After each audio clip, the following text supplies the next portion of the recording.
Bom dia, alunos do quinto ano da Escola Estadual Presidente Café Filho. Aqui quem fala é o professor Emerson e a aula de hoje é de Geografia. Nós vamos fazer uma revisão sobre a unidade 2 que nós discutimos nesse bimestre, Vivendo no Brasil. Eu separei aqui 4 pontinhos para a nossa revisão. Quantos somos, quem somos, onde vivemos e os nossos problemas. Então eu quero que vocês prestem bem atenção nesses aspectos que vão ser citados, que eles unem basicamente tudo aquilo que nós discutimos nesse período, tá certo? Então, primeiro, quantos somos? Primeiro, nós somos brasileiros, que vivemos no Brasil. E atualmente nós temos cerca de 210 milhões de brasileiros. Esses brasileiros, como nós vimos em aulas anteriores, são brasileiros formados de grupos sociais diversos. Somos origem de várias etnias diferentes, que responde exatamente à pergunta de quem nós somos. Nós somos, na verdade, indígenas, nós somos portugueses, nós somos africanos, nós somos italianos, espanhóis, franceses, holandeses, japoneses e ainda mais vários outros países. Porque ao longo dos séculos, o nosso país ele recebeu muitos imigrantes. De início, nós tínhamos aqui os indígenas, chegaram os portugueses para nos colonizar, que trouxeram os africanos como mão de obra trabalhadora escrava, que mais tarde chegaram os imigrantes italianos com o fim da escravidão e por aí foi chegando outros grupos. Agora nós tivemos uma nova demanda de pessoas chegando, que foram dos venezuelanos, que aí explica, por exemplo, um pouco desse fluxo migratório dentro do Brasil. Por exemplo, os africanos vieram para o Brasil de forma escravizada, não foi por vontade própria. Os outros grupos que vieram na sequência vieram para trabalhar, pela uma oportunidade de crescimento na vida. Já no caso dos venezuelanos, eles vieram fugindo, do seu país de origem, tido como um país que está passando por uma crise humanitária muito grande em decorrência das ações dos seus governantes, autoritárias. Mas aí nós temos o terceiro grande questionamento: onde nós vivemos? Nós vivemos basicamente no litoral brasileiro. Para você compreender essa questão do litoral brasileiro, aí eu convido vocês a pegarem na página 61. Tem um mapinha pequenininho e ele tá pintadinho. E a cor mais forte, se você observar, ele está a leste do Brasil, ou seja, próximo ao Oceano Atlântico. Nós vivemos basicamente no litoral brasileiro pelo simples fato de que a nossa colonização ocorreu no litoral brasileiro. Os portugueses, quando chegaram no Brasil, eles chegaram nas caravelas, não existiam aviões, Então eles chegaram nas caravelas e começaram a ocupar o território aqui do litoral.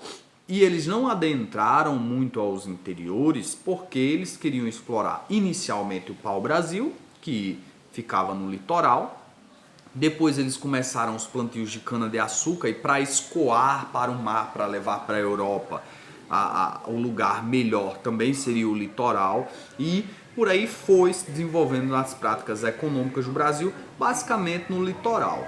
Com o passar dos anos, os nossos governos estimularam um povoamento também do interior do Brasil. Isso já falando nos anos mais recentes, no século XX, eles estimularam para que o país ele se desenvolvesse assim de uma forma mais global, ele fosse mais bem povoado. Foi construído Brasília, que fica ali no centro do país, e a região norte também, ali Manaus, foi criado um grande polo econômico, que é a Zona Franca de Manaus, e tudo isso fez com que realmente aumentasse o número de pessoas no interior. Mas se você vê pela legenda aí do mapa, essa ainda é uma área pouco povoada, Então, onde nós vivemos obviamente no Brasil, mas basicamente no litoral. E aí eu chego ao último pontos, problemas sociais. Observe que o número de pessoas vivendo no litoral é gigantesco. E é claro e evidente que onde se vive muitas pessoas, os problemas eles são mais aparentes. As nossas cidades, basicamente quase todas, não foram planejadas.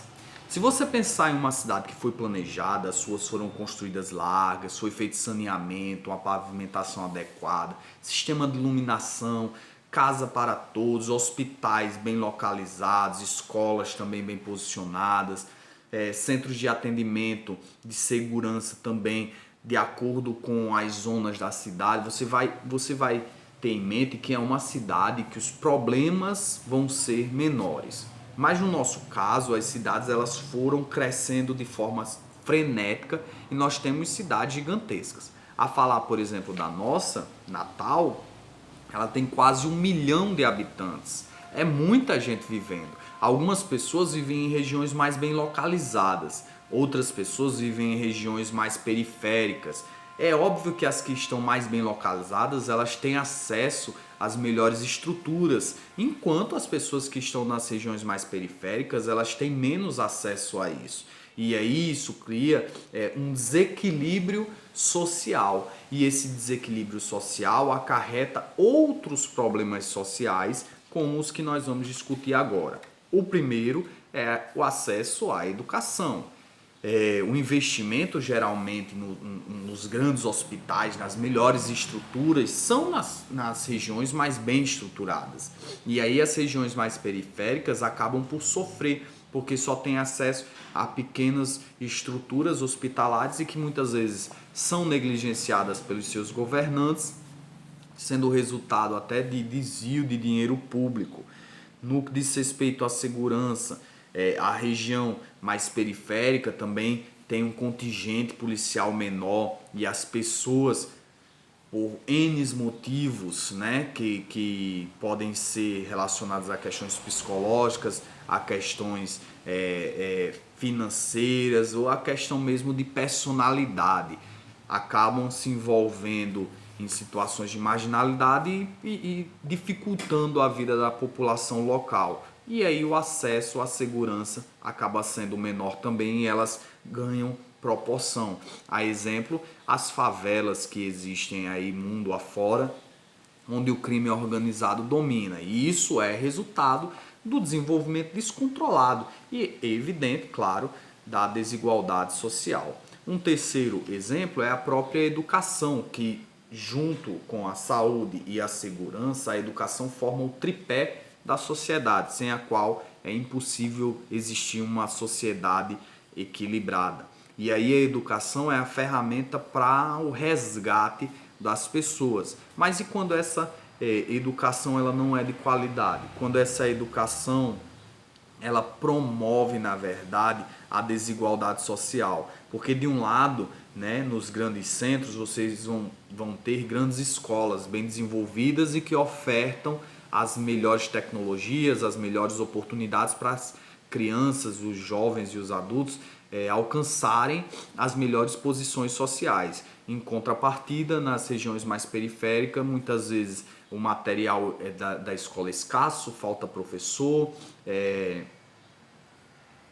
às vezes não tem aula por questões bobas, como falta de água, falta de energia, ou questão de segurança, aí precisa faltar a escola, e tudo isso acarreta no ensino de menor qualidade, né? E isso faz com que essas crianças elas comecem a sua jornada já em um desnível muito grande da criança que teve uma oportunidade de estudar em uma escola de qualidade.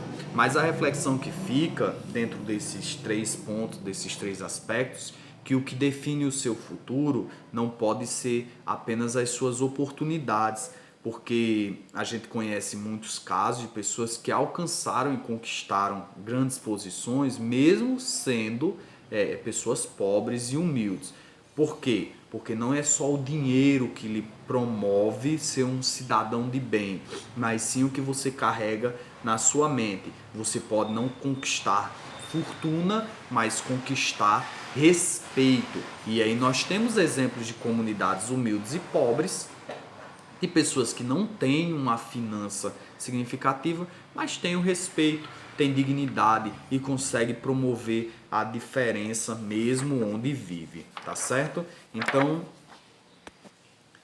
Então eu encerro esse último ponto falando sobre os avanços sociais que eles precisam ocorrer e que é responsabilidade do governo promover. Esses avanços, eles são resultantes desse tripé que eu acabei de falar, junto ao trabalho. E aí é onde entra o papel do governo estimulando as empresas, baixando os impostos, oportunizando as pessoas a empreender e abrindo portas de emprego para que todas as pessoas possam trabalhar. Porque se a educação é o que muda a nossa forma de pensar, é o trabalho que nos dá a oportunidade de conquistar as coisas, tá certo? Através do trabalho, é o trabalho que dignifica o homem, é o trabalho que dá o dinheiro para que essas pessoas elas possam pôr o pão na mesa, que elas possam ter o conforto necessário, o lazer. Então é o trabalho que realmente vai fazer com que o mundo gire e cresça. Onde há trabalho, há desenvolvimento. Então nós precisamos disso. Para encerrarmos essa aula, eu quero que vocês façam a atividade da página 94, que é uma recapitulação do que nós estudamos. Eu gostaria que vocês soubessem que após essas aulas dessa semana, nós vamos ter uma paralisação, 2 semanas, certo? Que é o período do recesso escolar convencional, e aí nós vamos ter um posicionamento do governo em relação a como proceder depois do dia 7 de julho, 6, não lembro agora. Depois eu coloco aí no grupo do WhatsApp, tá certo? Mas vai ter uma paralisação e aí depois dessa paralisação a gente vê como é que nós vamos fazer, tá bom? Fiquem com Deus e até a próxima aula.